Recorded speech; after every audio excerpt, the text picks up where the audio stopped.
Yes! That's only the start of it!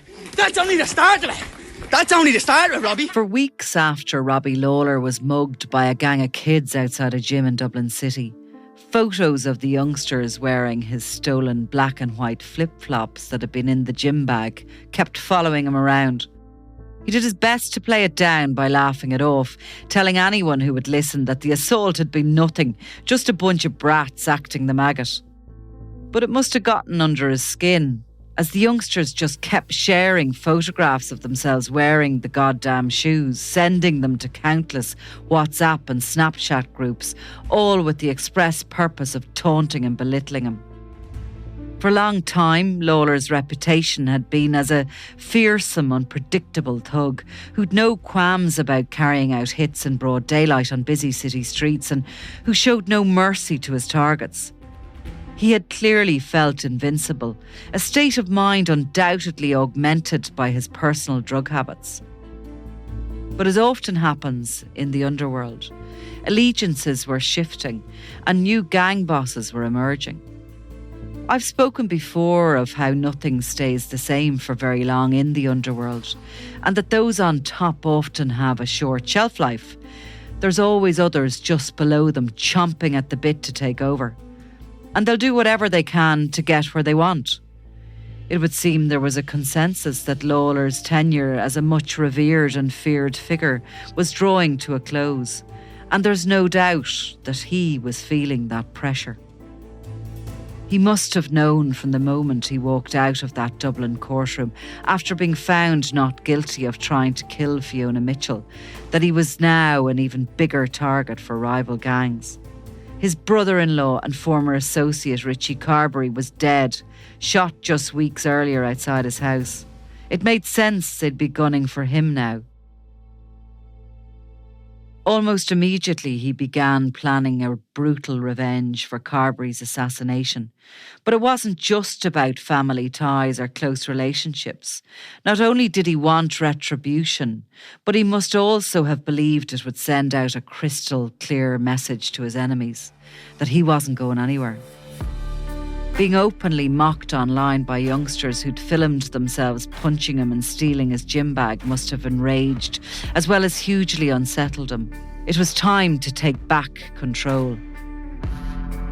I'm Nicola Tallant, and you're listening to Double Cross, the Murder of Robbie Lawlor, a Crime World special investigation podcast based on my new book, Web of Betrayal.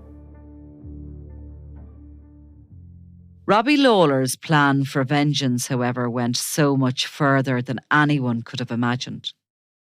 Like any other place that experiences intense criminal gang activity, it's the recruiting of youngsters that helps keep that grim circle turning. By the end of 2020, Drogheda had been in the grip of an all-out war between two rival gangs for almost 3 years. This is something that's evolving over time. This is Christy Mangan. He is a former chief superintendent in the Garda Síochána. And you're trying to firefight a lot of the time. It's a firefight you're dealing with because every day was murder and mayhem. That's what it was. That's what you were dealing with. Maybe Limerick was a similar situation, but I think in Drogheda it was very personal because they were burning houses. They were attacking girlfriends. They were using, the threats to the females as a weapon. They were extorting huge sums of money out of people. They called to people's doors, demanding that their son or their daughter owed 30,000. You pay it over now, or else we're burning your house out tonight. That's it. You're gone. And then people were going then to financial institutions, taking out huge loans to pay them off, and then that didn't work. So they'd be back then maybe the next day looking for another couple of thousand. And it's the continuous cycle of threats and violence, and that's what you're dealing with every day.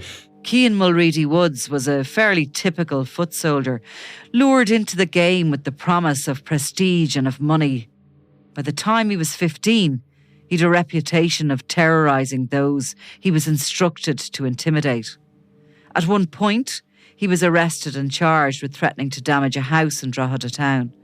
He told the homeowners that he would burn them alive in their beds, adding how he didn't do it properly the last time. During his court case at Drogheda District Court, Judge John Coughlin said he didn't want to give the youngster bail because he didn't trust Kian not to burn the house down and burn those people alive in their beds. Later, however, he received a suspended sentence. Less than a year later, Mulready-Woods smashed the window of the home of the mother of a boy who owed a drug debt. He then lobbed a petrol bomb into the house. And in another incident, he demanded money from an innocent woman, but when she handed it over, he stole her cat and he killed it. Perhaps it was no great shock to learn recently that Kian Mulready-Woods' father, Barry Woods, was named as a member of one of the Drogheda gangs, the side headed up by Owen Maguire and by Cornelius Price. This new information came to light in an affidavit filed with the High Court as part of a Criminal Assets Bureau case against Owen Maguire and his brother Brendan. Listed amongst the incidents highlighting their gang's involvement in criminality was a complaint to Gardaí by Barry Woods over an attack on his car. On the 23rd of June 2019 it read, Barry Woods, who is a member of the Price-Maguire organised crime gang, reported that his vehicle had been petrol bombed. There's no real way of knowing exactly why Keane Mulready-Woods was on the path he was on. Perhaps he believed there was no other choice. Regardless, what we do know is that he was just a teenager and that he liked to spend his wages on designer gear like Kenzo Paris tracksuits, like North Face jackets and like high-end trainers. We really, really emphasised that Keane was a child. And he was a child. He had become caught up between the warring factions, an impressionable young person. He was a boy trying to make his way in life. And he wasn't unlike a lot of other young people all over Dublin, all over every major town in Ireland, where people do become involved at an early stage in criminal activity and then grow out of it. And thankfully they do. The majority do, actually. It's only a small minority will continue right into their 20s and 30s and maybe serve long prison sentences. So there was every possibility that Keane could have got through this. But I suppose an indication of the level of his involvement, he actually had a ballistic vest. At 17 years of age, 18 years of age, to believe that you need to wear a bulletproof vest says a lot. A drug debt collector for the Cornelius Price and Owen Maguire mob, he was suspected of playing both sides of the feuding gangs, which is never a clever move. Indeed, on the 5th of January 2020, he was officially warned by Gardaí that his life was in danger. And while it was never proved, there were suspicions that he acted as a spotter during the ambush and murder of Richie Carberry, which is most likely the main reason he came to Robbie Lawler's attention. On the 12th of January 2020, Mulready-Woods got a phone call from a rival Drogheda gang member, Paul Crosby. Like Mulready-Woods, Crosby had been involved with crime since he was a young teenager, running with the Maguire Price gang in his hometown of Drogheda for several years. But when there was a split, Crosby had sided with the breakaway group. And he'd quickly risen through the ranks to pretty much the top of this new faction, and it's suspected that he ordered a number of the attacks during the height of the feud, but that he rarely got his own hands dirty. However, as is often the case, he was fond of the product and rather infamously was recorded phoning his own boss, Owen Maguire, shortly after he was shot 6 times and left paralysed by Robbie Lawlor.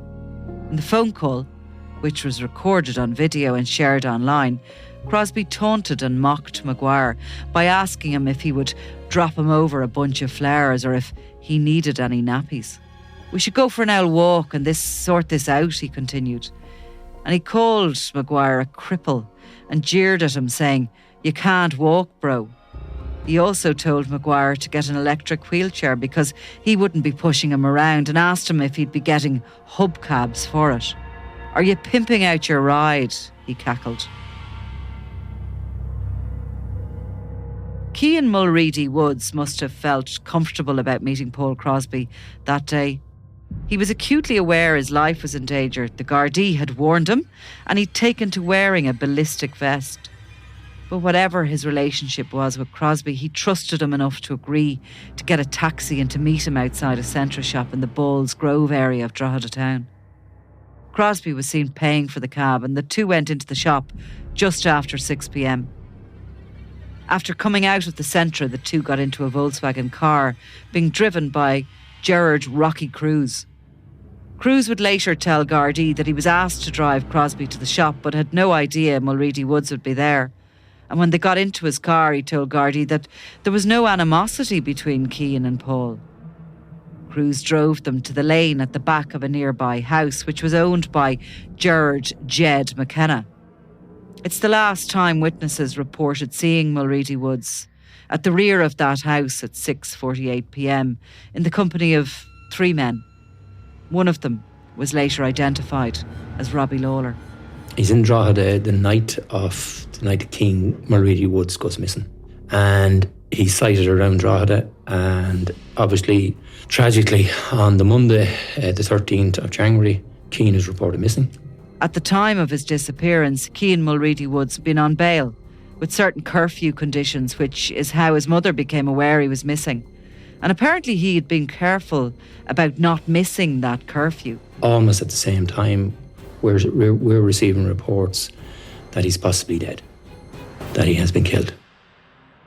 As his family were sending out increasingly desperate messages on social media begging anyone who might know where he was to come forward, a local man in Coolock spotted a sports bag at the junction of Moteview Gardens and Moteview Drive.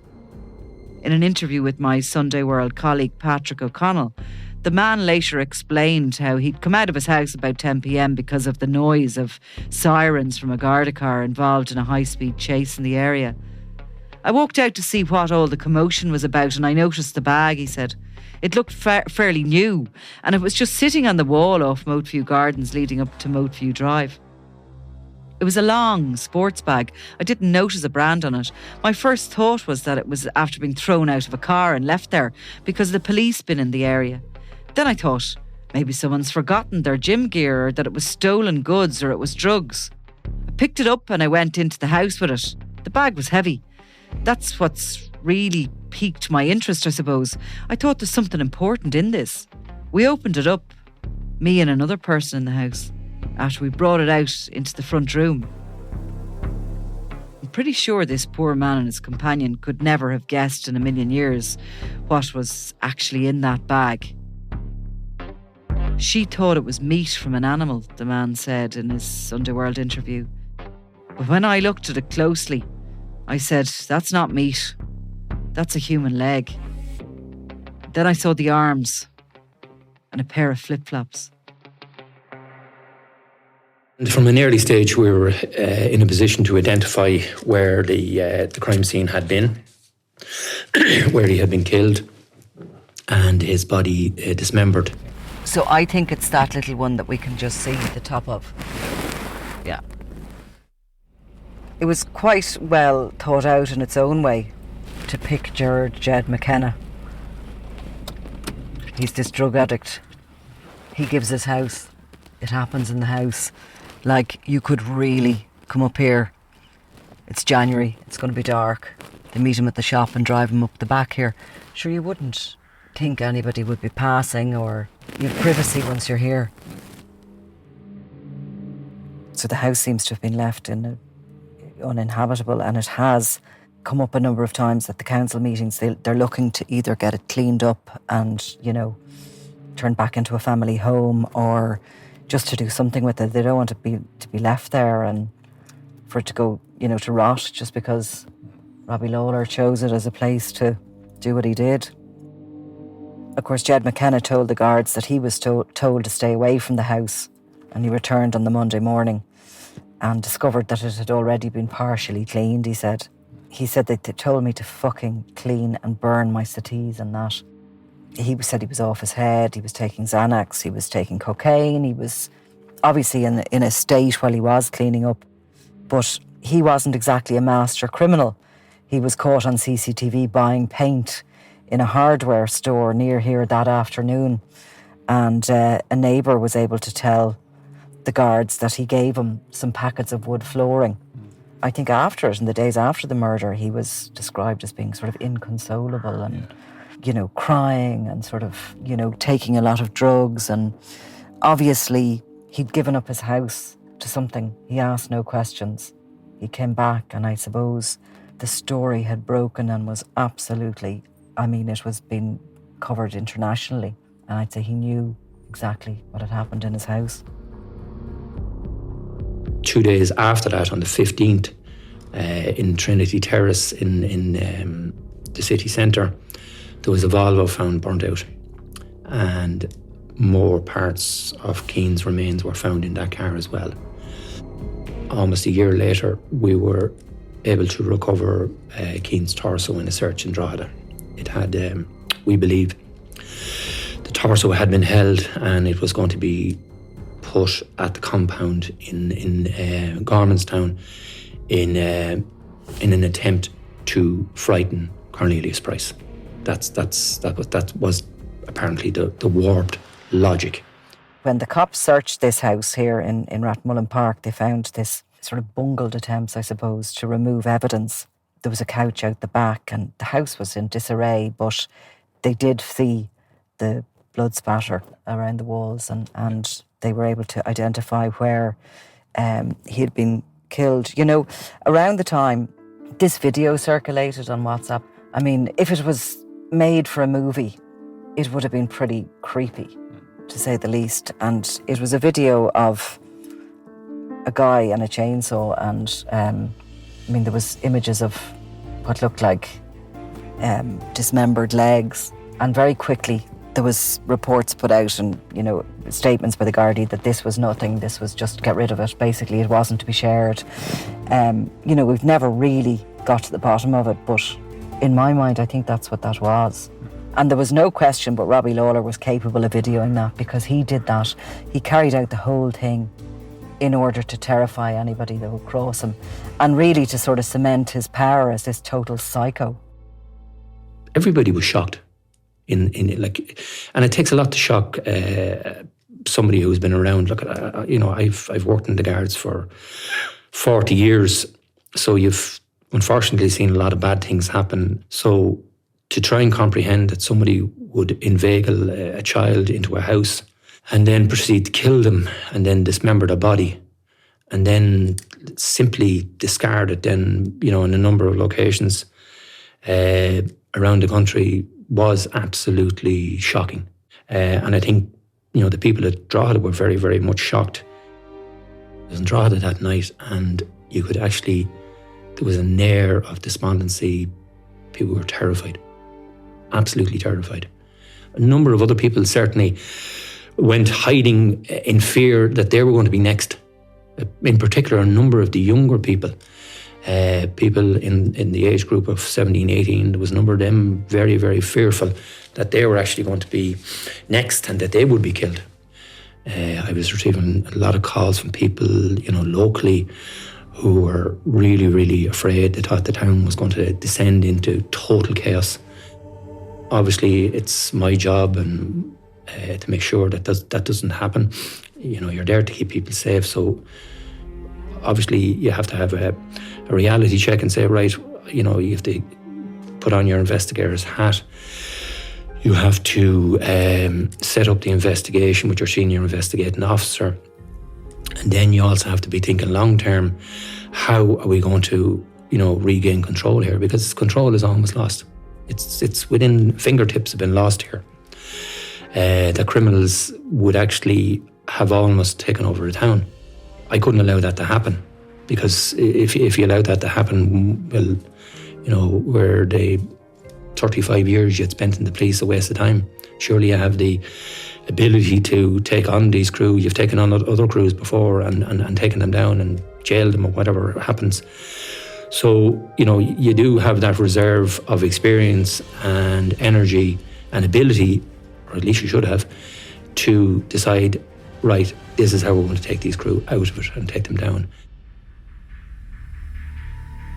We wanted to get the message out there, that Keane was a child and that we weren't going to let this simply sit, and that the investigation would bring the people involved to justice. and there were 3 people jailed for their part.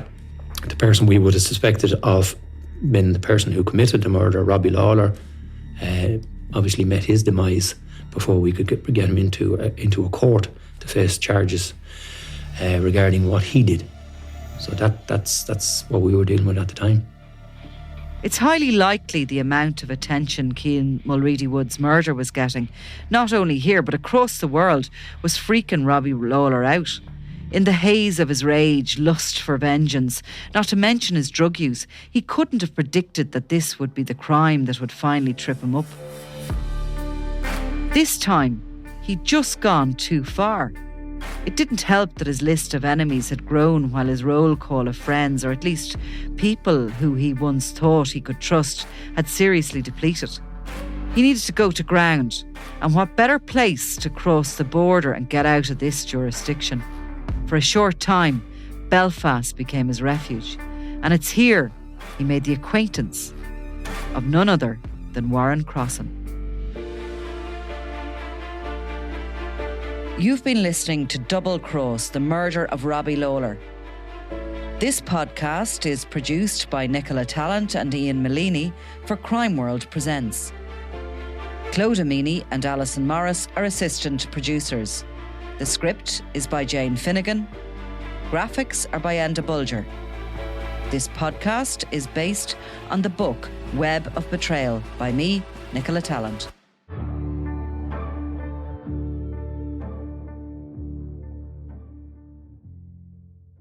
I'm Nicola Tallant and you're watching Crime World, a podcast about criminals, drugs and the underworld in Ireland and across the globe. Make sure you subscribe to our channel and turn on notifications so you can be the first to watch all our latest episodes. You can also listen wherever you get your podcasts.